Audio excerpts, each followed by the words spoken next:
Have you ever felt that you perceive the world as a river feels the weight of every stone in its path? Not only your own journey, your own flow, but the silent weight of everything around you. You are like the deep earth, sensing every vibration, every tremor of joy or sorrow that passes through the lives of others. Many would call this being a sensitive soul, an empath, one who experiences life too profoundly. And a quiet understanding often settles upon these individuals, doesn't it? A learned belief that this profound sensitivity is a gift to be given away freely, making them the silent harbor for every weary traveler, the keeper of countless stories, the steady shoulder for a world in need. But something truly transformative occurs when one of these souls chooses to pause. Simply to stand still, they stop absorbing the emotional storms of others like a field absorbing endless rain. They cease bending their own path to make the journey smoother for another. They release the need to conform to shapes that do not honor their true nature. What unfolds then is not what one might anticipate. They do not become hardened. They do not turn away from life. Instead, they awaken to a current far more powerful, a truth that changes the very landscape of their existence. They awaken to themselves. Let us share an insight into what is truly unfolding here, for the nature of this deep feeling is widely misunderstood. We are often led to believe that a sensitive person is inherently soft, endlessly giving, and meant to be a caretaker for others. But this perspective misses the source of the river. This sensitivity, this capacity to feel so deeply, did not arise so these souls could become tireless gardeners for everyone else's world. Ancient wisdom teaches us that it developed as a guide for navigating life's complex currents. Imagine growing up in a place where you had to sense the unspoken, to read the subtle shifts in the wind before a storm, where your sense of inner peace depended on anticipating the emotional weather of others. You learned to feel everything not as a burden, but as your compass. The child who could feel the quiet tension in a room, who could sense the subtle change in a guardian's energy, that child navigated their world by becoming exquisitely aware of everyone else. But in this process, a subtle diversion occurs. You become so masterful at charting the emotional waters of others that you forget to map your own inner landscape.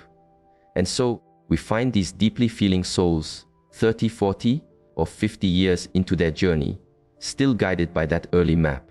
They continue to believe their worth is measured by their service to others. They hold a quiet conviction that if they just give enough, care enough, and smooth the path enough for those around them, they will finally receive the sense of belonging they have always sought. What a profound illusion we have embraced. We have convinced these souls that their sensitivity is a limitless well from which everyone must drink at any time without regard for the well itself.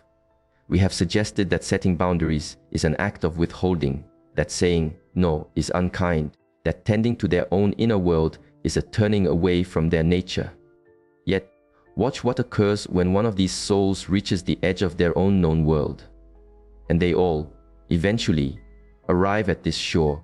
There comes a moment, perhaps after years of giving until their own well is dry, or after one more interaction leaves them feeling unseen, or maybe on a quiet afternoon sitting in stillness when they realize they cannot recall the last time someone truly asked about the state of their own waters. In that moment of quiet realization, something new becomes possible. It is not always a dramatic thunderclap. More often, it is a single clear thought, a gentle question that realigns everything. What if I were to pause? What if I stopped trying to carry everyone? What if I stopped absorbing all the pain that is not mine to hold? What if I allowed myself to be unavailable for every storm, both real and imagined? Within this question, there is a profound sense of stepping into the unknown, is there not? Because the sensitive soul has built their identity around being a steady shore for others. They are unsure of who they are without someone to guide, someone to comfort, someone to shelter. Their entire map of the world has been drawn around this role. The thought of stepping off that map feels like stepping into a vast, empty space, But here is the truth of what happens when you dare to step into that emptiness. You discover it is not empty at all. It is open. It is a vast, liberating stillness. It is space to finally hear your own breath, space to follow your own thoughts without interruption, space to feel your own currents without the tides of others pulling you. And in this stillness, you begin to perceive with a new clarity. The patterns become so lucid once you are no longer swimming within them. You see how certain people only flow towards you when their own well is dry. You notice who recedes when you are no longer the one extending the current. You recognize the energies that only draw from you, those with a constant drought, who perpetually seek your living water but never replenish the source. Now, if this clarity is new to you and resonates with the quiet knowing in your heart, I invite you to join us on this journey. Subscribe to our channel and become part of a community that walks this path of awakening together. Your presence enriches us all. This is where the journey becomes truly illuminating. Because when you see these patterns, you do not become distrustful. That is the common fear, is it not? We fear that if we cease our endless giving, our boundless compassion, we will transform into a hardened, bitter version of ourselves. But that is not what the laws of nature reveal. What arises is wisdom. You develop what might be called an awakened sensitivity. You can still feel with great depth, connect with profound truth, and offer authentic compassion. But you now have choice. You choose where to direct the flow of your life force, instead of letting it seep into every thirsty piece of ground. Consider a gentle stream.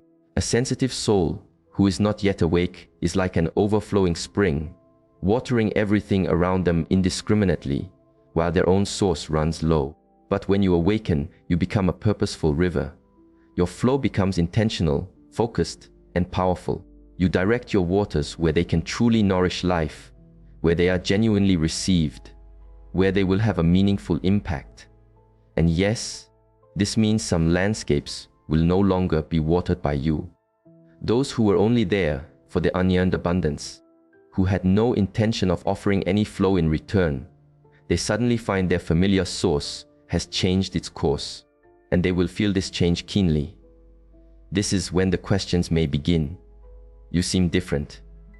You are not the person you used to be. What has happened to you? And the beautiful evolution is that the awakened soul no longer feels the need to justify their new course. They do not rush to prove they are still a good person, still kind, still the ever reliable wellspring. They simply hold their space with a quiet inner peace, knowing, yes, I have changed. I have found my way home. Type "I hina am wai pitch" in the comments below to affirm your commitment to your own journey. Because from a space of deep awareness, we find that the old expression of the sensitive soul, the one who pleased all, who held no banks to its river, who absorbed every emotional storm as if it were their duty, that expression was not the whole truth. It was a role learned to navigate the world, a survival map that was mistaken for the territory itself. The authentic self was resting deep beneath the surface of that ceaseless caretaking. The true self held wisdom that was never spoken, had needs that were never met, felt anger that was never honored, and held dreams that were never explored because its energy was dedicated to managing the emotional climate of others.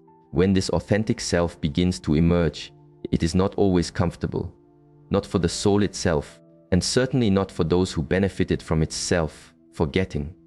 There is a period, which can be weeks, months, or even years, where everything feels unfamiliar and slightly unsettling. The sensitive soul must learn skills they never needed before. How to say no, with grace and without a long explanation. How to allow another to be disappointed without feeling crushed by guilt. How to recognize when someone is subtly trying to guide them back into the old, familiar riverbeds. Let us speak of guilt, for it is the primary current used to pull an awakening soul back into old patterns. The moment you begin to establish the banks of your river, the feeling of guilt may arise. Who are you to put your own journey first? Do you not care for anyone else? I thought you were a kind person. And the sensitive soul who has spent a lifetime proving their kindness, can feel this guilt as a powerful undertow. But this is where the real inner work begins. You must learn to sit with that feeling. You must experience it without immediately seeking to appease it, by reverting to your old ways. You must ask yourself this vital question: is this feeling showing me I have caused true harm, or is it merely the discomfort of changing a lifelong habit? Almost always, it is the latter. The guilt is simply the dissolving of an old identity. It is the part of you that learned to be safe by being needed, by being useful, by being the one who calms the waters. And that part is afraid of being forgotten. But it must be allowed to dissolve, for you see, you cannot become who you are meant to be while carrying the weight of everyone else's journey. You cannot discover your own unique flow while wearing the mask of the perpetual peacekeeper. You cannot hear your own inner guidance while amplifying the needs of all those around you. And so begins what one might call the great redirection. Connections that were built on your limitless giving begin to shift their course. Some will evolve.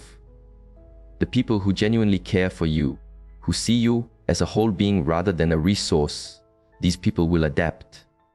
They will honor your boundaries. They will celebrate your newfound clarity. They might even feel inspired to examine their own currents. But others will resist. They will try to use guilt, frustration, or manipulation, whatever it takes, to bring their familiar comfort back. And this is where you face your greatest lesson. Can you hold your own course, even when people you care for are in turmoil? Can you disappoint others in order to remain true to yourself? This is no small task. The sensitive soul has learned since youth to believe that the comfort of others is more vital than their own authenticity. They have learned that creating ripples is unwise, that standing in their own truth is selfish, and that their needs are secondary to the needs of the collective. To change this deep conditioning requires a quiet courage. Not a dramatic, heroic courage, but the simple, everyday courage of choosing yourself when every part of your being has been trained to choose others first. Consider what happens to the body when a sensitive soul ceases this constant outflow of energy. This is remarkable. For years, perhaps decades, the body has existed in a state of quiet stress. Its nervous system has been processing not only its own experiences, but also the emotional experiences of others. This may manifest as tension, as fatigue that rest cannot touch, as a feeling of being burdened. The body has been signaling for you to pause, but you continue to push onward because you were needed. But when you finally stop, when you begin to say a gentle no, when you create sacred boundaries to protect your own energy, the body begins to find its natural state of rest. The chronic tension begins to release. The unexplained discomfort starts to fade. Sleep becomes more restorative. Your life force returns. It is as if the body takes its first full breath after holding it for years. And this aligns with the laws of nature, does it not? The body was not designed to be an endless filter for the emotional turbulence of the world. The sensitive soul has been acting like a clearinghouse for emotional energy, and their physical form has borne the cost. When you cease taking on the stress, anxiety, and pain of others, your physical well-being naturally begins to be restored. Now, here is a crucial point to understand. When you awaken and begin to see the truth, you do not lose your sensitivity. This is a common fear, and it is unfounded. You do not become numb, disconnected, or cold. What happens is that your sensitivity becomes intentional rather than automatic. Before, you absorbed everything without conscious thought, like a still pond reflecting every cloud. You had no control. If someone was sad, you became sad. If someone was anxious, you felt that anxiety. If someone was angry, you felt responsible for soothing them. But after this awakening, a shift occurs. You can still perceive all those emotions. Your inner awareness is just as precise, perhaps even more so. But now there is a pause between sensing and absorbing. A moment of awareness where you can ask, is this my current or another's? Do I wish to take this into my being or allow it to flow past? You develop a kind of spiritual discernment, remaining open enough to be connected, but centered enough to remain yourself. This conscious sensitivity becomes your greatest strength. You can enter a space and immediately sense the energy, but you are no longer overwhelmed by it. You can listen to another's struggles with true compassion, but you do not leave the conversation carrying their burden. You can love people with all your heart without losing your own center in the process. This is the gift that was always meant to emerge, not endless self-sacrifice, but conscious connection, not absorption, but true empathy, not drowning in the emotional tides of others, but navigating the waters of life with grace and skill. Let us speak of what happens in your relationships. When a sensitive soul awakens, it is quite beautiful to witness. The people who were draining your energy begin to drift away naturally. There is often no need for a major confrontation, just a gradual fading as you cease to be available for the old, unbalanced exchange. The friend who only reached out in crisis stops when you no longer rush to their rescue. The family member who required constant emotional reassurance seeks it elsewhere when they meet your newfound boundaries. The partner who relied on you to manage all the emotional currents must now learn to navigate their own waters or find another to do it for them. This falling away can feel like a loss, and in one sense it is. But it is the loss of connections that were not truly reciprocal. They were arrangements where you provided unlimited emotional energy in exchange for fleeting moments of connection.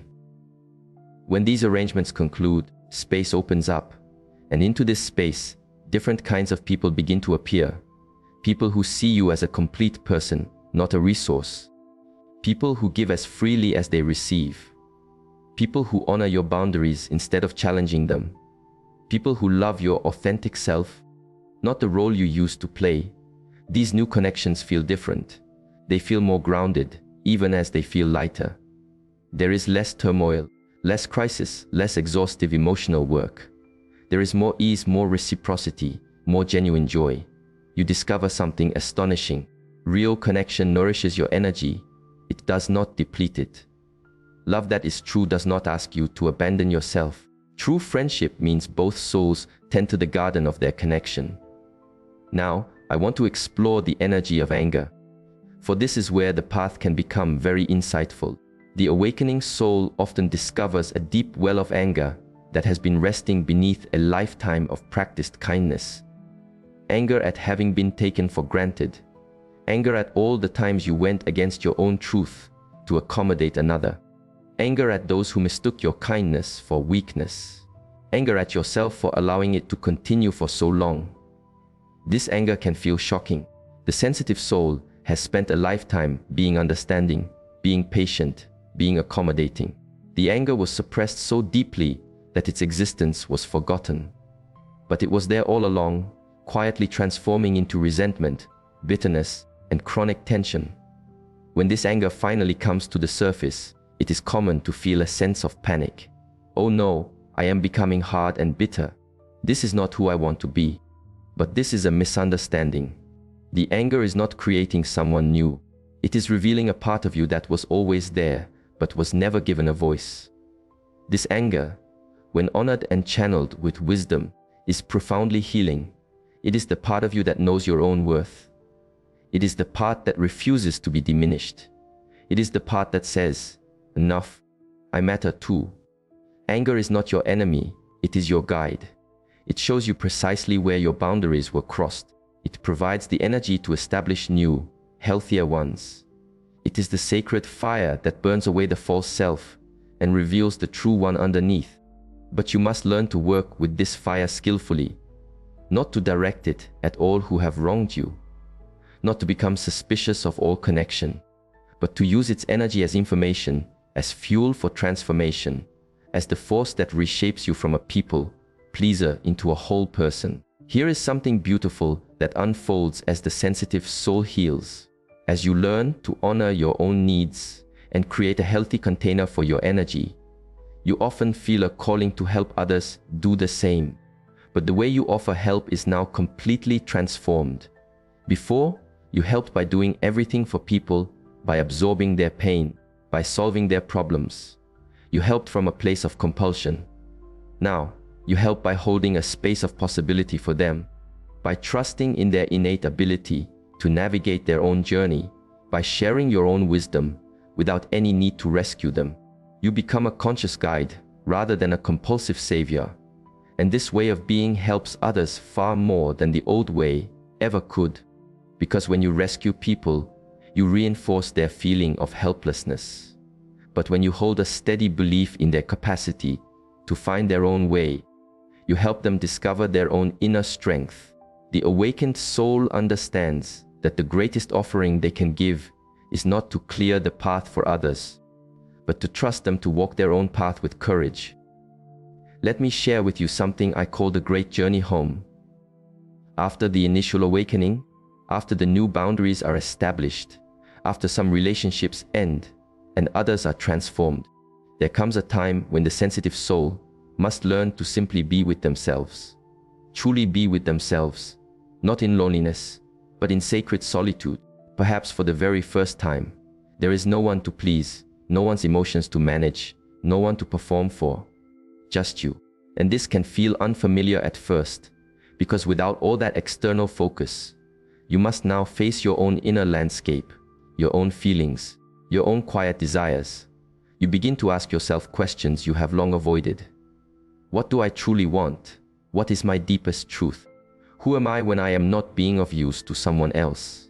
These questions can feel immense because you have spent so long defining yourself through your relationships that you may not know who you are in isolation. But this is where the true treasure is found. In that solitude, in that space where you are not performing or pleasing or fixing, you begin to meet yourself for the first time. You discover your own preferences, your own inner rhythms, your own quiet joys. You find what makes you smile when no one is watching, what moves your heart when there is no one to impress, what lights up your spirit when there is no one else to consider. You discover that you are fascinating, that you have oceans of depth you never had time to explore, and that you are, in fact, exceptionally good company. And a wonderful thing happens. You begin to fall in love, not with another, but with your own being, not in a way that is self-centered, but in a way that is gentle and full of grace. You start to see yourself as worthy of the same deep care you have always given away. You begin to treat yourself with the same compassion you have offered so freely. You start to honor your own needs with the same devotion you brought to the needs of everyone else. This self-love is revolutionary, because once you genuinely love and honor yourself, you can no longer accept connections that require you to abandon your own path. Once you know your own worth, you can no longer be nourished by mere crumbs of affection. Once you have tasted the profound peace of your own solitude, you will no longer tolerate connections that bring chaos. The sensitive soul who has awakened and returned home becomes unshakable in a way they never were before. Not because their heart has hardened, but because they have finally found their center. And from that center, you engage with the world in an entirely new way. You give from a full vessel, not an empty one.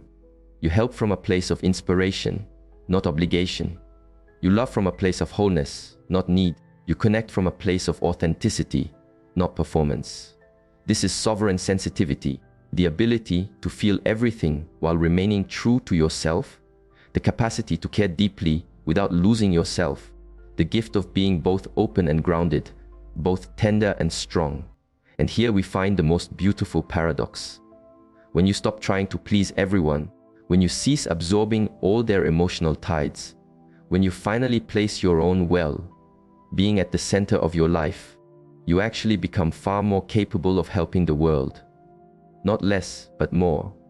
Because you are no longer serving from a place of wounding, you are serving from wholeness.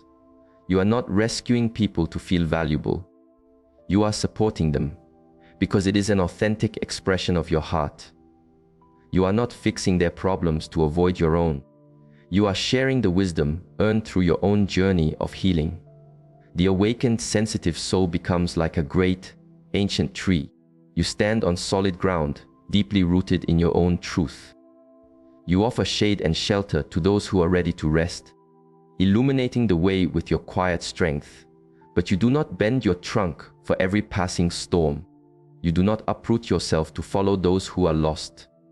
You trust that your steady presence is enough, that those who are meant to find their way will be guided by your example. This is true service, not self-sacrifice, but a self-offering. Not depletion, but contribution. Not martyrdom, but mastery. So what truly happens when a sensitive soul stops pleasing everyone and begins to see the truth? You do not become less. You become infinitely more authentically yourself, more genuinely connected, more powerfully present, more radiantly alive. The true self that was always there, resting deep beneath the learned patterns of people, pleasing, finally emerges into the light. And it turns out that this true self is magnificent, not because it is perfect or enlightened or beyond all struggle, but because it is real, beautifully, imperfectly, courageously real. And in a world filled with roles and masks, that authentic presence is the most precious gift of all. If you are committed to honoring your own path and embracing your true self, continue this journey with us. Subscribe to our channel and become a steady light for others who are just beginning to find their way.